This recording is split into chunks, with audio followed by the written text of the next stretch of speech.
In the late 1980s and early 1990s, a localized hip-hop renaissance was quietly brewing far from the bustling streets of New York City and Los Angeles.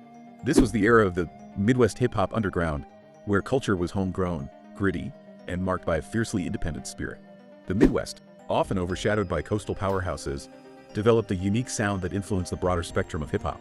In cities like Detroit, Chicago, and Minneapolis, artists crafted stories rooted in their urban environments, drawing inspiration from their surroundings. The fusion of jazz, soul, and electronic elements became a distinctive hallmark of this regional style. Local legends emerged, such as Slum Village in Detroit, who harnessed J Dilla's innovative beats to redefine the sonic landscape with soulful rhythms and thoughtful lyrics. Chicago's scene, meanwhile, gained traction with deeply personal and socially conscious narratives.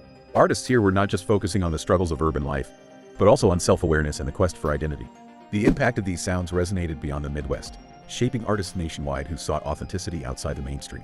In Minneapolis, groups like Atmosphere pushed boundaries with emotionally raw and introspective lyrics, blending unique storytelling styles with atmospheric production. This approach challenged traditional hip-hop conventions and offered an alternative to the flashier representation seen in mainstream hip-hop during that time. The Midwest underground may not have dominated radio waves, but its influence permeated the DNA of hip-hop. As regional barriers continue to dissolve in the digital age, revisiting these unsung heroes reminds us of the diversity and depth within hip-hop culture, how it transcends geography and boundaries to tell stories that echo universal truths.